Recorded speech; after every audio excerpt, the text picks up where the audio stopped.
Hello everyone, আসসালামু আলাইকুম। আশা করি সবাই ভালো আছেন।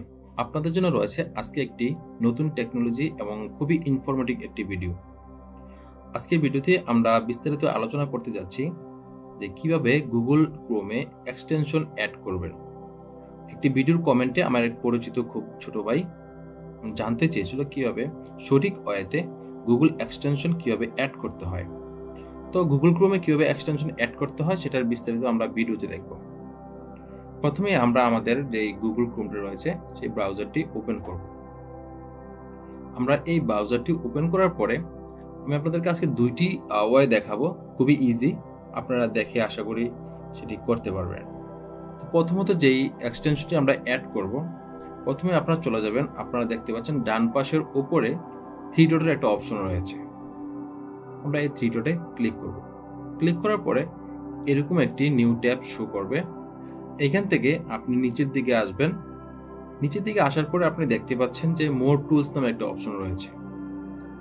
এই মোর টুলসে যখন আপনি মাউসের কার্সরটা রাখবেন, সাথে সাথেই বাম পাশে আরো একটি নিউ উইন্ডো শো করবে। অর্থাৎ নিউ একটি উইন্ডো যখন চলে আসবে, এখান থেকে আপনি মাউসটা এখানে এই বরাবর নিয়ে আসবেন। আসার পরে এখানে দেখতে পাচ্ছেন অনেকগুলা অপশন রয়েছে। সেখান থেকে আপনি এক্সটেনশন নামে একটা অলরেডি লিখে কিন্তু আপনি খেয়াল করবেন। এই এক্সটেনশনে যদি আপনি ক্লিক করেন, ক্লিক করার পরে এরকম একটি উইন্ডো শো করবে। এই এক্সটেনশনটি কোথা থেকে আসলো, অর্থাৎ এই এক্সটেনশনটি আমি আমার প্রয়োজনীয় আগে আমি অ্যাড করে রেখেছিলাম, সেজন্য আমার এখানে শো করেছে। অর্থাৎ আপনার এই জিমেলের আন্ডারে আপনার এই গুগল ক্রোমে কতগুলা এক্সটেনশন অ্যাড করা আছে এখানেই এগুলো শো করবে। তো আমার এখানে 3টে এক্সটেনশন অলরেডি শো করা আছে, অর্থাৎ আমি এগুলো ইনস্টল করে রেখেছিলাম। তো আমি এখন যে নতুন এক্সটেনশনটি অ্যাড করব সেটাই এখন দেখাচ্ছি। এখন আমরা চলে যাব বাম পাশে, দেখতে পাচ্ছেন যে থ্রি ডট নামে আরো একটি অপশন রয়েছে। এক্সটেনশনের বাম পাশে থ্রি ডটে যে অপশনটা রয়েছে সেখানে আমরা ক্লিক করব। ক্লিক করার পরে এরকম একটি অপশন আসবে। আসার পরে আপনি নিচের দিকে খেয়াল করলে দেখতে পাবেন যে ওপেন ক্রোম ওয়েব স্টোর নামে একটা অপশন আছে। আমরা ওপেন ক্রোম ওয়েব স্টোরে আমরা যদি ক্লিক করি, ক্লিক করার সাথে সাথে দেখতে পাচ্ছেন যে এক্সটেনশনের যেই আমরা অ্যাড করব সেই প্রসেসটা কিন্তু অলরেডি আমাদের সামনে চলে এসেছে। এখান থেকে আপনি এক্সটেনশন কিন্তু অ্যাড করতে পারবেন। এখন কথা হচ্ছে, আপনি আপনার প্রয়োজনীয় যে এক্সটেনশনটি রয়েছে সেটি আসলে এখানে আপনি সার্চ করে খুবই সহজ পদ্ধতিতে আমি সেই এক্সটেনশনটি পেয়ে যাবেন। তো এখানে ধরুন আমি একটি এক্সটেনশন এখানে সার্চ করি। যদি আমি এখানে যদি লিখি বিড আইকিউ একটি এক্সটেনশন, আমি যখন এটা লিখলাম, লেখার সাথে সাথে দেখতে পাচ্ছেন যে এখানে কিন্তু আমার 3টে অপশন শো করেছে। আপনি যে কোনো একটাতে ক্লিক করবেন। তো আমি যদি প্রথমটাতে ক্লিক করি অথবা আপনি ইন্টার চাপলেও কিন্তু এই অপশনটি হয়ে যাবে।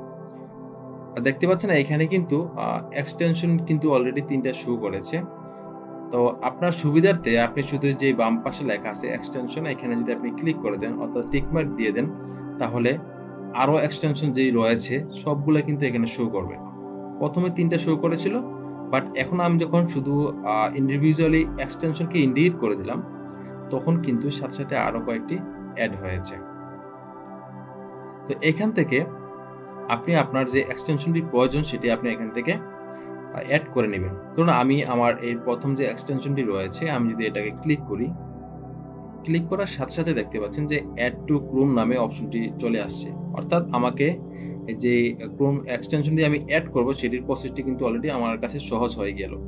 আমি যদি এখানে ক্লিক করি, ক্লিক করার সাথে সাথে এরকম আরো একটি উইন্ডো শো করবে। অর্থাৎ এখানে আমাকে পারমিশন চাচ্ছে আমার কাছ থেকে যে আপনি কি এই বিড আইকিউ যে এক্সটেনশনটি রয়েছে, আপনি কি এটা ইউটিউবের যে এক্সটেনশনটি এটিকে আপনি অ্যাড করতে চাচ্ছেন। আমরা যেহেতু আমাদের অ্যাড করার জন্য আমরা এখানে আসছি, সেহেতু আমরা অ্যাড এক্সটেনশন আমরা ক্লিক করে দিব। অর্থাৎ আমরা তাদেরকে পারমিশন দিয়ে দেব। পারমিশন দেওয়ার সাথে সাথে দেখতে পাচ্ছেন যে বাম পাশের নিচে আমার এই এক্সটেনশনটি ডাউনলোড হচ্ছে। অলরেডি ডাউনলোড হয়ে গিয়েছে। হয়ে যাওয়ার পরে এই এক্সটেনশনটি কিন্তু অলরেডি এখানে অ্যাড হয়ে গিয়েছে। হ্যাঁ, প্রসেসিং চলতেছে। প্রসেসিং কমপ্লিট হয়ে গেলে আপনাকে একটা ফিডব্যাক দিবে। তো বন্ধুরা, এক্সটেনশনটি যখন আমাদের সামনে এরকম চলে আসবে, সেখান থেকে আপনি জিমেলের মাধ্যমে আপনি এটাকে ওকে করে রাখবেন। অর্থাৎ আপনি এখানে জিমেলের মাধ্যমে এখানে পাসওয়ার্ড অথবা জিমেল দিয়ে এটাকে অ্যাক্সেস করে নেবেন।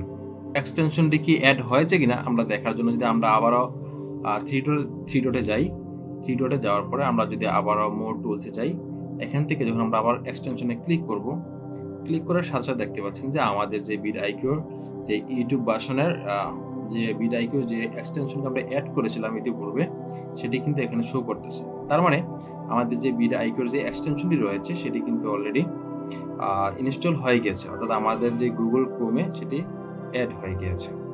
হ্যাঁ বন্ধুরা, আশা করি আপনারা বুঝতে পেরেছেন। আমি আরও একটি সহজ পদ্ধতি রয়েছে যাদের জন্য এই ভিডিওটি যদি কঠিন মনে হয়, যদি মনে হয় যে আরও যদি সহজ পদ্ধতি থাকতো তাহলে আমাদের জন্য ভালো হতো, তাহলে তাদের জন্য আমি আরও একটি ওয়ে রেখেছি। সেই ওয়েটা আমি এখন দেখাবো।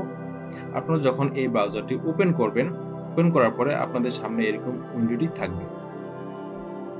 থাকার পরে আপনি দেখতে পাচ্ছেন যে এখানে কিন্তু যে ওয়েব স্টোর নামে কিন্তু একটা অপশন রয়েছে শর্টকাট। এই শর্টকাট কিটা কিন্তু এখানে অটোমেটিকই থাকবে। আপনি যখনই নতুনভাবে উইন্ডোটা শো করবেন অর্থাৎ ওপেন করবেন তখন কিন্তু এরকম ওয়েব স্টোর নামে একটি শর্টকাট থাকবে। আপনি সরাসরি ওয়েব স্টোরে ক্লিক করে দিবেন। হ্যাঁ বন্ধুরা, দেখতে পাচ্ছেন যে সরাসরি যখন আমি ওয়েব স্টোরে ক্লিক করে দিলাম তখন কিন্তু আমার এই প্রসেসটা কিন্তু অলরেডি সামনে চলে আসছে। যদি না আসে তাহলে আপনারা পূর্বের পদ্ধতি অবলম্বন করবেন, আর যদি এরকম চলে আসে, আশা করি এরকম চলে আসবে, তাহলে তাদের জন্য আরো সহজ হয়ে গেল। আপনি এখান থেকেও কিন্তু সেম ওয়েতে কিন্তু আপনি এখানে ইনস্টল করতে পারবেন। আমরা যদি আবারও vidIQ লিখে সার্চ করি, দেখতে পাচ্ছেন কিন্তু আমাদের সেই আগের মতো পূর্বের সেম অবস্থায় কিন্তু সেই উইন্ডোটা শো করেছে, অর্থাৎ আমাদের আগের যে প্রসেসটা ছিল সেম প্রসেসটাই কিন্তু এখন শো করতেছে।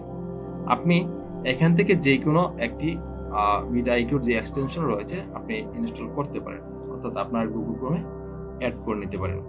বন্ধুরা, আরও একটি সহজ নিয়ম রয়েছে, আমি 3 নম্বর অপশনটি আপনাদের সাথে শেয়ার করব। আপনারা আরও একটি অপশনের মাধ্যমে কিন্তু আপনারা যে গুগল এক্সটেনশনটি অ্যাড করতে পারেন। আমরা যদি আবারও থ্রি ডটে চলে যাই, থ্রি ডটে ক্লিক করবেন, করার পর নিচের দিকে আসতে দেখতে পাবেন সেটিং নামে একটা অপশন রয়েছে। আপনারা যদি সেটিংয়ে ক্লিক করেন, ক্লিক করার পরে এরকম একটি অপশন চলে আসবে আপনার সামনে।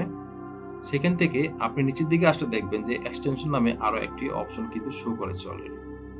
তো আপনি এখানেও যদি এক্সটেনশনটাতে ক্লিক করেন, ক্লিক করার সাথে সাথে দেখতে পাচ্ছেন যে আগের সেম ওয়েটাই কিন্তু এখানে আসছে, সেম পূর্বের যেই উইন্ডো মেনুটা ছিল সেই মেনুগুলো এখানে শো করেছে, অর্থাৎ আপনি যেই লাস্টে যে vidIQ যেই এক্সটেনশনটা অ্যাড করেছিলেন সেটা কিন্তু এখানে শো করতেছে। এবং আপনি চাইলে আরো এক্সটেনশন শো করতে পারবেন। সেটা কিভাবে? ওই যে আগের যে সিস্টেম দেখিয়ে দিলাম সেখান থেকে ক্লিক করে আপনি কিন্তু এই যে ওপেন ক্রোম ওয়েব স্টোরে যদি ক্লিক করেন সেখান থেকে কিন্তু আপনি আবার যে কোনো এক্সটেনশন কিন্তু অ্যাড করতে পারবেন। যেটা ভালো লাগে সেটা আপনারা অবলম্বন করে আপনারা সেই প্রসেসের মাধ্যমে আপনারা গুগল এক্সটেনশনটি অ্যাড করে নিতে পারেন। বন্ধুরা, ভিডিওটি কেমন লাগলো আশা করি কমেন্টের মাধ্যমে জানাবেন। আর ছোট্ট একটি রিকোয়েস্ট থাকবে, যারা আমার চ্যানেলে নতুন তারা অবশ্যই আমার চ্যানেলটিকে সাবস্ক্রাইব করে আমাদের সাথে যুক্ত থাকবেন এবং বেল আইকনটিতে হিট করে দিবেন, তাহলে আমাদের আপডেটটি সবার আগে আপনি পেয়ে যাবেন। ধন্যবাদ সাথে থাকার জন্য। ভালো থাকবেন। আল্লাহ হাফেজ।